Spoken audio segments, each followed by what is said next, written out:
ये जिंदगी मंजिल नहीं सफर है, चलते रहो चलते रहो चलते रहो। भारतीय जनता पार्टी के साथ आप लोग जुड़े हैं ना। 25 प्रकोष्ठ हमारे बने हैं। 25 प्रकोष्ठों के माध्यम से लगभग 26,000 हमारे कार्यकर्ता इन प्रकोष्ठों के माध्यम से पार्टी के साथ जुड़ेंगे जब हमारा मंडल स्तर तक काम हो जाएगा खड़ा। हमारे ऑर्गेनाइजेशनल पॉइंट ऑफ व्यू से देखें तो 17 जिले हैं।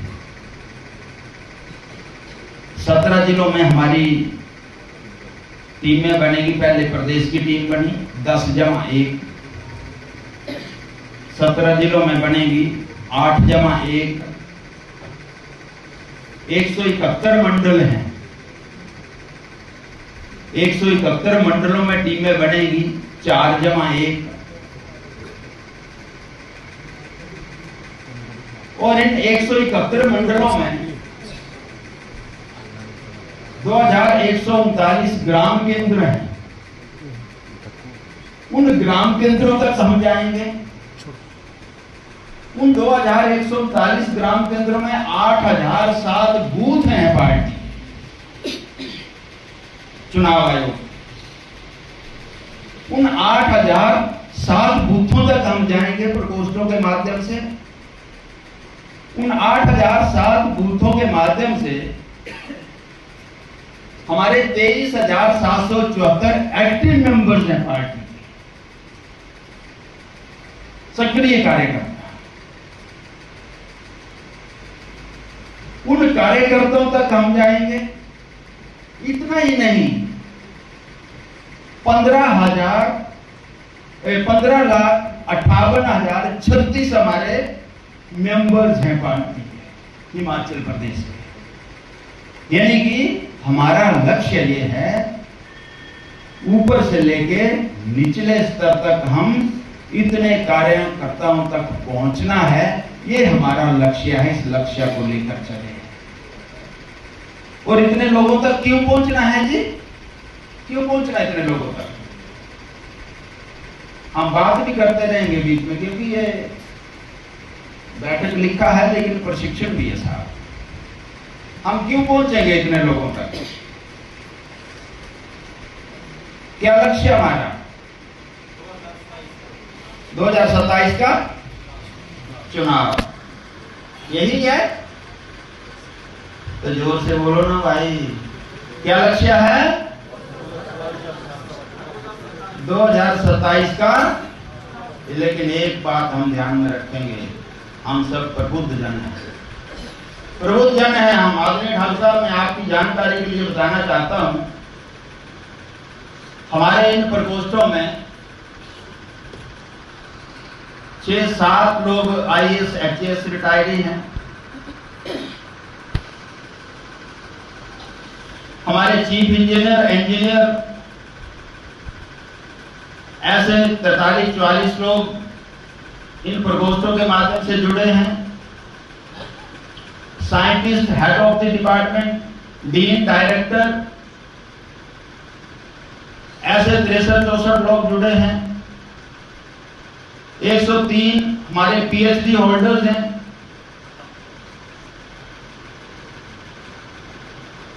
और ये जो मैं 26,000 कार्यकर्ताओं की बात कर रहा हूं, ये ऐसे लोग हैं, करीम यहां पे भी बैठी है, जिन्होंने अपनी जिंदगी का लंबा अनुभव अपने पास रखा है। उस अनुभव का फायदा हम पार्टी संगठन के लिए इनका लेना चाहते हैं। ये हमारा लक्ष्य उद्देश्य है। और उसमें अभी जो पहला पड़ाव हमारा आ रहा है 2027 का क्या चुनाव, लेकिन अंतिम लक्ष्य क्या यही है हमारा? 2027 का चुनाव नवंबर में हो जाएगा और हमारा काम खत्म। क्यों नहीं? मजे से घर में बैठेंगे फिर। क्यों? हमारा काम खत्म हो जाएगा क्या? फिर हाँ, क्योंकि हमारा बड़ा लक्ष्य है कि छोटे मोटे फल को पाने ना ये प्रयास सारा है। देवों को भी दुर्लभ है जो ऐसा संगठन हमारा है। ये छोटे मोटे पद हैं। 27 में चुनाव आएगा, जीतेंगे, डरके की चोट पे जीतेंगे, लेकिन विराम वहीं थोड़ी हो जाएगा। वो तो एक सीढ़ी है। हमारा लक्ष्य तो परम गंतु में तब से राष्ट्र, अपने राष्ट्र को दुनिया में अग्रणी बनाने का है। इसलिए चुनाव जीतना उसमें जरूरी है, इस लक्ष्य की प्राप्ति।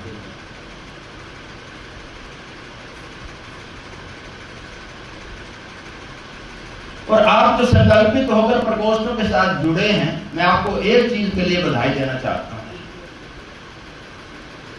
एक चीज के लिए बधाई ये देना चाहता हूं, आपके प्रकोष्ठों ने जो प्रदेश में परिचय और प्रशिक्षण वर्ग किए हैं, ये जो प्रदेश के हमारे संयोजक बैठे हैं, आपके माध्यम से सबको बधाई देना चाहता हूं। उन कार्यक्रमों की गूंज प्रदेश से होते हुए दिल्ली तक पहुंची है, इसके लिए मैं आप लोगों को बधाई देना चाहता हूं। आप लोगों ने मेहनत की है, दिन रात जुटे हैं। जो काम हमें दिया गया उसको 100% करने की कोशिश की है, और उसकी रिफ्लेक्शन हमारी वर्किंग के माध्यम से निकली है। और जब कल्पना करो, जब हमारे पूरे जिला गठित हो जाएंगे, नए प्रकोष्ठ भी बने हैं, मंडलों तक 171 मंडलों तक हमारी टीमें बन जाएंगी। यहाँ पे कुछ प्रकोष्ठ वैसे बैठे हैं जो बहुत जितना अपने आप का विस्तार करना चाहे काम का उतना कर सकते हैं, चाहे पंचायती राज प्रकोष्ठ है, चाहे कोऑपरेटिव सेल है, चाहे शिक्षक प्रकोष्ठ है, चाहे वरिष्ठ नागरिक प्रकोष्ठ है, चाहे हमारा पूर्व कर्मचारी प्रकोष्ठ है। जितने हम मेहनत करेंगे उतने हमें रिजल्ट आते जाएंगे। इसलिए मेहनत तो करनी पड़ेगी भैया, मेहनत करनी पड़ेगी। एक मोदी जी की सरकार बनी थी तो उन्होंने एक वाक्य बोला था कि ना खाऊंगा ना खाऊंगा, जोर से बोलो ना खाऊंगा, और मैं ये कहता हूं ना सोऊंगा ना सोऊंगा, नहीं सोने दूंगा भैया। जब तक 2027 का चुनाव हम जीत नहीं लेते, हम विराम आराम नहीं करेंगे। इसके पीछे हमारा स्वार्थ है, स्वार्थ है हमारा इसके पीछे। और वो स्वार्थ क्या है? स्वार्थ ये है 2027 में जब भारतीय जनता पार्टी की सरकार हिमाचल प्रदेश में बने, चुनाव जीतने के बाद जब उस चुनाव की समीक्षा शिमला में बैठ के हो, चुनाव जीतने के कई फैक्टर हो सकते हैं, होते हैं, लेकिन उस समीक्षा में ये निष्कर्ष निकल के आए कि सबसे बड़ा फैक्टर इस जीत में हमारे प्रकोष्ठों के माध्यम से जो हमने काम खड़ा किया है, वो सबसे बड़ा फैक्टर है, ये हमारा स्वार्थ है। इस स्वार्थ की पूर्ति क्या करने को तैयार हैं हम लोग? तैयार हैं क्या? इसके लिए क्या करना पड़ेगा? क्या करना पड़ेगा? क्या करना पड़ेगा? जनसंपर्क। बताओ ना, जनसंपर्क। और जनसंपर्क के लिए क्या करना पड़ेगा? हाँ जी, जनसंपर्क के लिए क्या करना पड़ेगा?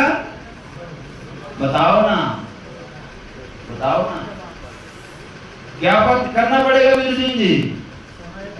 समय देना पड़ेगा। और समय देने के लिए क्या करना पड़ेगा? हाँ जी, समय देने के लिए मानसिक तौर पर तैयार होना पड़ेगा, तैयार करना पड़ेगा। यानी कि समय तो वही है 24 घंटे का। अपने घर परिवार कारोबार का समय उसमें से एडजस्टमेंट करके पार्टी संगठन को मजबूत करने के लिए हमें समय लगाना पड़ेगा। यही है ना? कितना आसान काम है, क्यों नहीं? आसान सा काम ही है ना? बहुत कठिन काम है, बहुत कठिन काम है। मन को पक्का कर लें, अपने घर परिवार कारोबार का समय देना इससे कठिन काम और नहीं है। लेकिन हमारी प्रेरणा कहां से है? प्रेरणा स्रोत कौन है? तन समर्पित, मन समर्पित और या जीवन समर्पित। चाहता हूं देश की धरती तुझे कुछ और दे। हजारों हजार ऐसे कार्यकर्ता हैं जिन्होंने पढ़ लिखने के बाद अपनी सारी जिंदगी राष्ट्र के लिए समर्पित कर दी। करी कि नहीं करी? हमारे प्रचारक ऐसे ही है ना। आदरणीय सिद्धार्थन जी आते हैं ना, पहले भगवत राणा जी थे, जानते हैं ना सभी। पढ़ लिखने के बाद वो भी अपने घर गृहस्थी बसाकर अच्छा कारोबार, अच्छी नौकरी कर सकते थे। क्यों कर सकते थे ना? लेकिन चुना क्या? चुना राष्ट्रभक्ति का मार्ग। अपने राष्ट्र को मजबूत करेंगे, अपने समाज को संगठित करेंगे। यदि उन्होंने पूरी जिंदगी लगा दी है तो हम तो आपसे थोड़ा सा समय मांग रहे हैं। उस समय तो कहा था ना आजादी से पहले कि तुम मुझे खून दो, मैं तुम्हें आज हम ये नहीं कहेंगे। आज तो हम ये कहेंगे कि तुम मुझे पसीना दो और हम तुम्हें संगठन खड़ा करके पसीना बहाना पड़ेगा। 1 वर्ष का समय बचा है। इस 1 वर्ष के समय में मैं अपने प्रपोज के माध्यम से भारतीय जनता पार्टी के पक्ष में जहां भी मुझे जिम्मेवारी, यदि मंडल की जिम्मेवारी है तो मंडल क्षेत्र में, जिला की है तो जिला क्षेत्र में, प्रदेश की जिम्मेवारी है तो प्रदेश में एक पॉजिटिव माहौल खड़ा करूंगा। अपनी भारतीय जनता पार्टी के पक्ष में कमिटेड होकर हमें लगना होगा। कर पाएंगे कि नहीं कर पाएंगे? हाँ जी, कर पाएंगे। अब ये सारे जितने काम है ना, इन कामों को करने के लिए ऐसा तो होगा नहीं कि हम रात को सपना आएगा और उसके अनुसार हम काम में लग जाएंगे। हमें एक कैलेंडर तय करना पड़ेगा। निश्चित समय सीमा में निश्चित काम करने पड़ेंगे। अब वो काम क्या करने? काम ये करने हैं, यदि कोई प्रदेश की टीम का हमारा कार्यकर्ता है, प्रदेश के सह संयोजक हैं, तो उनको किसी न किसी जिला का प्रभारी बनाया होगा। ऐसा ही है ना जी? पीछे बैठे हमारे संयोजक, ऐसा ही है ना? उनको उस जिला का प्रवास करना पड़ेगा।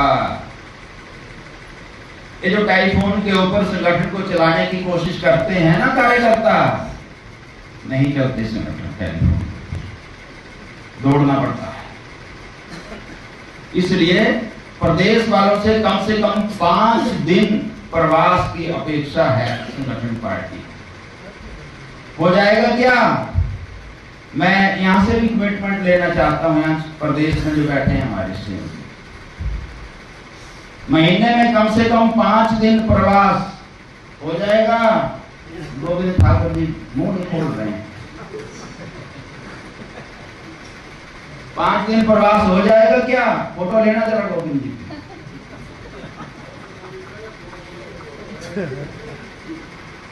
और जो जिला के लोग हैं, जिला के संयोजक सह संयोजक हैं, उनसे कम 3 दिन का प्रवास।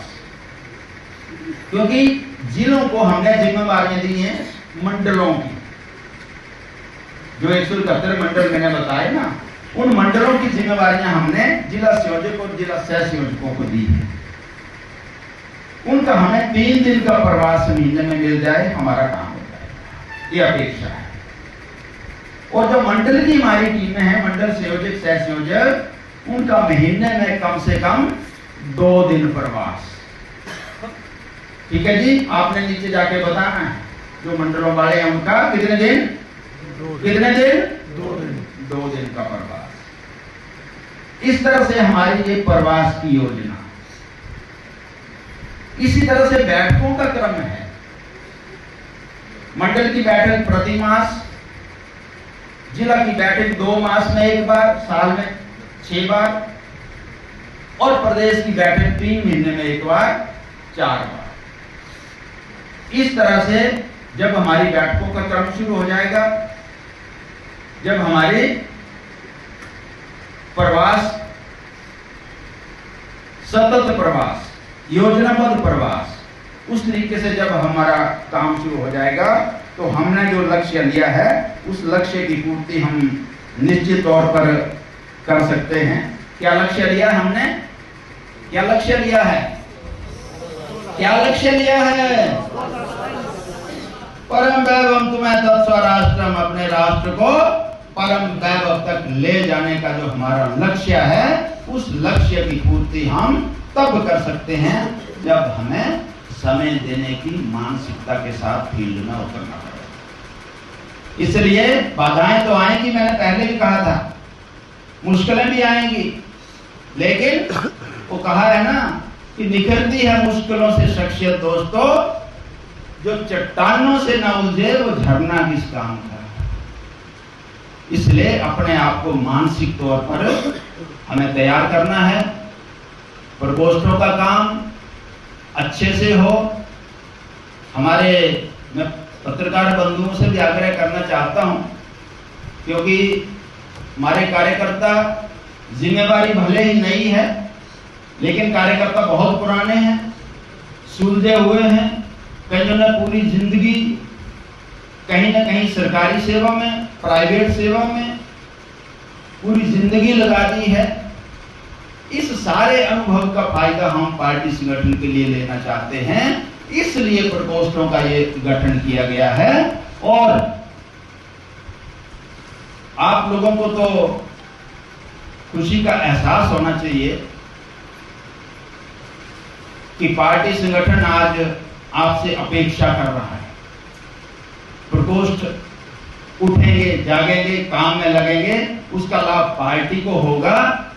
ये हमारे लिए खुशी की बात है। इसलिए उस खुशी की पूर्ति के लिए हम थोड़ा 1 साल का जो हमारे पास समय बचा है, उस 1 साल के टाइम को हम योजनाबद्ध तरीके से अपनी मजबूती के लिए लगाएंगे।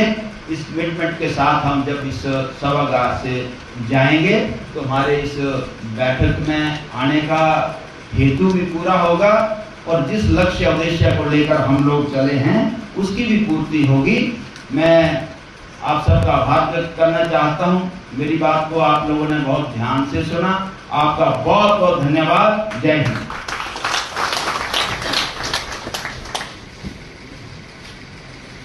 आदरणीय पुरुषोत्तम गुलेरिया जी, आपका हृदय की गहराइयों से बहुत बहुत